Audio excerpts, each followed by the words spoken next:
Halo teman-teman semuanya, jumpa lagi bersama saya Edlin di channel Belajar Coding. Lanjutan dari video sebelumnya ya. Video kemarin kan saya menjelaskan tentang database. Nah, di video ini saya akan memperkenalkan pengenalan tentang sistem aplikasi yang saya pakai untuk membuat database seperti video sebelumnya, yaitu MySQL ya. Nah, saya akan menjelaskan apa itu MySQL. Saya pakai Notepad ya. Ntar saya cek dulu teksnya. Kira-kira segini cukup lah ya. Oke.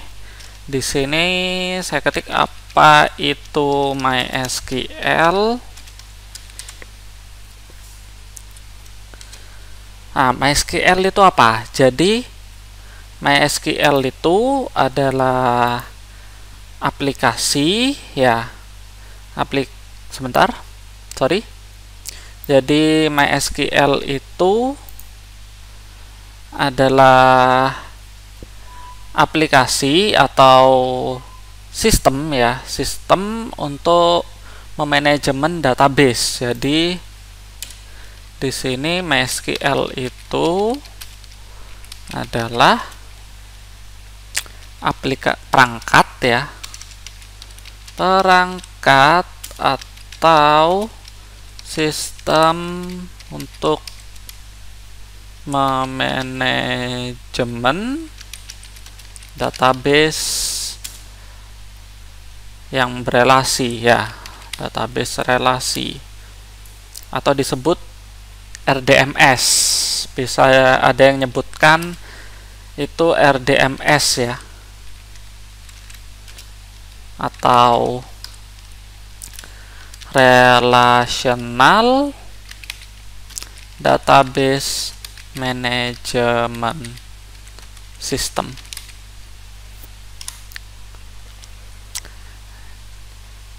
Jadi MySQL atau RDMS ini bisa disebut sebagai software untuk membuat atau mengelola database yang berdasarkan dari model relasional. Kan biasanya tabelnya kan ada yang berelasi tuh. Oke. Jadi kira-kira kurang lebih untuk MySQL itu seperti itu ya. Jadi saya menjelaskan langsung saja ya. Langsung saja, biasanya kita kan kalau di database itu kita akan menemukan yang namanya tipe data ya. Tipe data. Jadi seperti di video saya yang saya buat sebelumnya, itu saya kan biasanya kalau membuat database saya buka pakai ini aja ya, pakai web browser aja ya.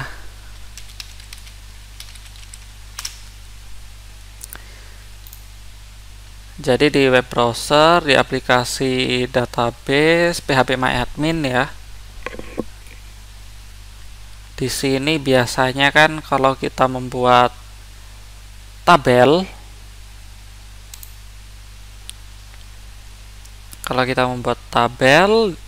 ini dia baru ya. Di sini kita akan menemukan yang namanya tipe data. Tipe data di sini kan ada banyak tipe datanya itu. Nah, biasanya tipe data yang paling sering kita temuin itu yang paling sering dipakai, maksud saya, itu tipe data numeric. Setelah itu tipe data string ya. Dan yang terakhir itu tipe data time. Kurang lebih yang paling sering dipakai itu ketiga ini. Jadi ada tipe data numeric, setelah itu tipe data string, dan tipe data time.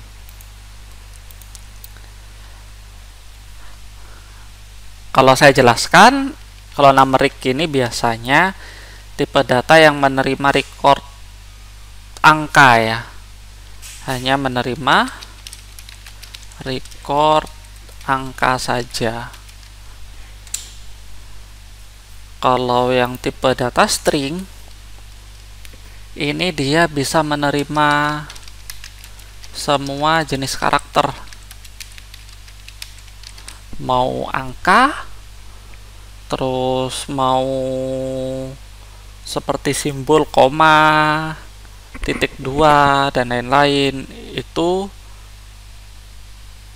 string ini masih bisa nerima.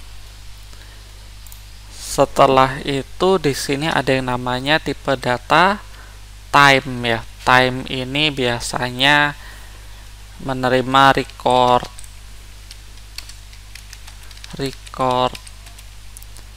tanggal ya,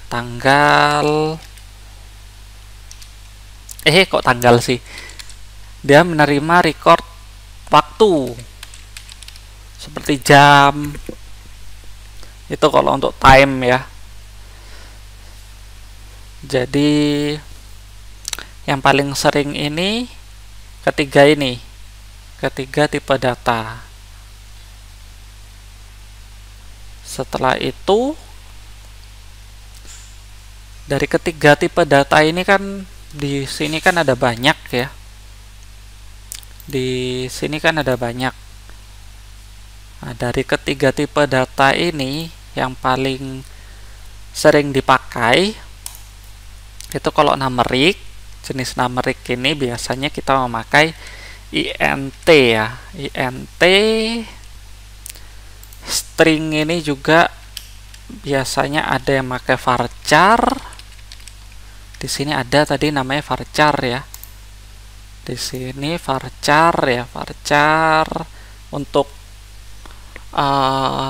teks yang tidak begitu panjang, dan ini bisa menerima semua karakter.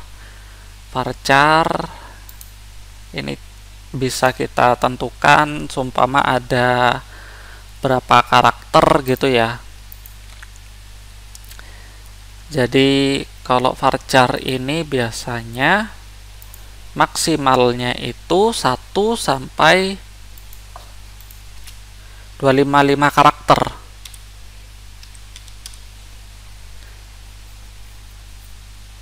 Untuk jumlah karakternya kurang lebih sekian. Kalau yang teks ini bisa panjang dia. Kalau yang teks yang ini ya, itu teks itu, nah ini dia teks itu dia bisa sampai 1, mulai dari 1 ya, 1 sampai 65.535. Jadi yang paling panjang sendiri teks. Biasanya teks ini sering dipakai untuk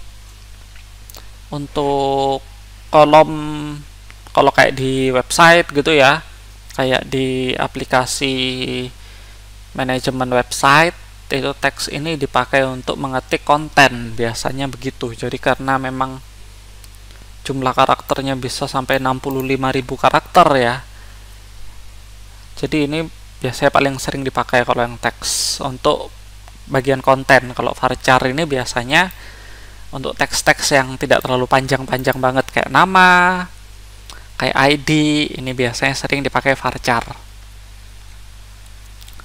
Terus kalau time ini tipe datanya ada 2, bisa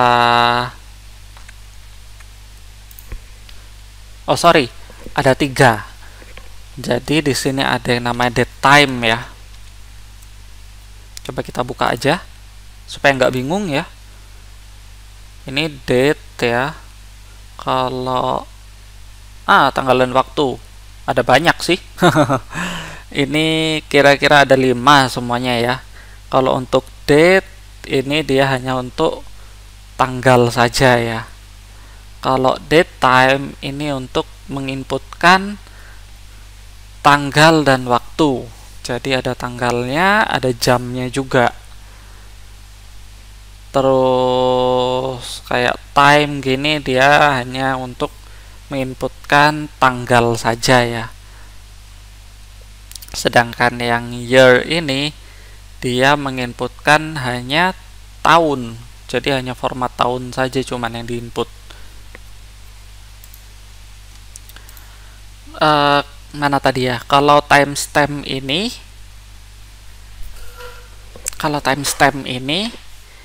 dia itu hampir sama ya, seperti seperti datetime, cuman bedanya timestamp ini dia lebih global.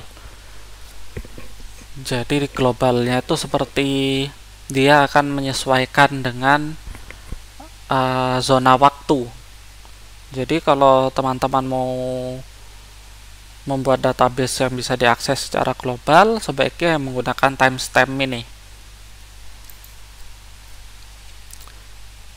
Oke, kita sudah sampai di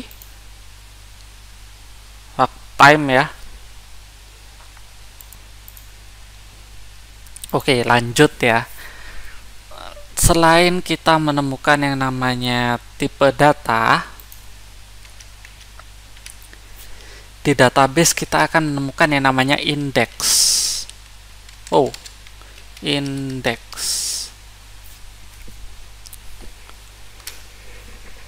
Jadi apa itu index? Kalau index seperti saya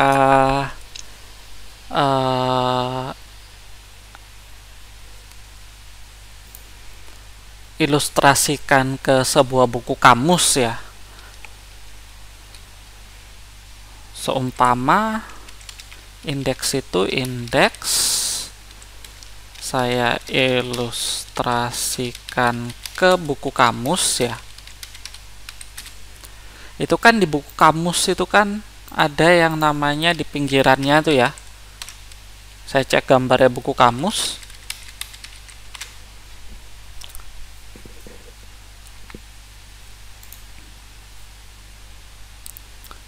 Biasanya di buku kamus itu di pinggirannya itu ada marknya, yang di situ ada A sampai Z begitu. Jadi fungsinya, nah ini dia, ada ternyata gambarnya. Jadi seperti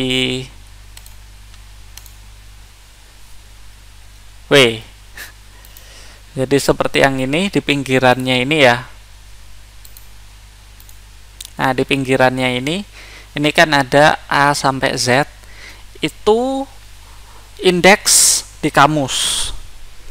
Jadi fungsinya indeks itu fungsinya sebagai untuk mempermudah dan mempercepat untuk pencarian. Jadi sama halnya seperti database, indeks yang ada di database itu difungsikan untuk mempercepat pencarian data yang berdasarkan field atau kolom tertentu. Itu fungsinya untuk indeks.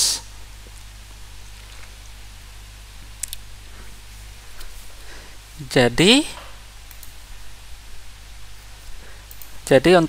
untuk indeks ini berfungsi untuk mempercepat pencarian data berdasarkan field atau kolom tertentu. Jadi itu fungsinya indeks yang nanti kita temukan di database. Nah, indeks ini apa ya? Indeks ini kalau saya buka di database-nya langsung, itu seperti di video tutorial saya sebelumnya, kan biasanya setiap kali saya membuat tabel, itu yang paling atas sendiri seperti ID begini ya. ID biasa indeksnya saya kasih primary key. Nah, ini fungsinya untuk membantu pencarian data, mempermudah pencarian data. Dan itu sebabnya ID primary key di indeks ini itu dia tidak bisa datanya lebih dari satu kali gitu. Maksud saya datanya double gitu.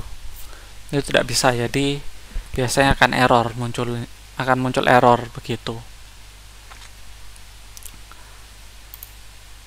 Oke, kira-kira sekian dulu dari video tutorial saya untuk pengenalan MySQL. Dilanjut lagi di video berikutnya.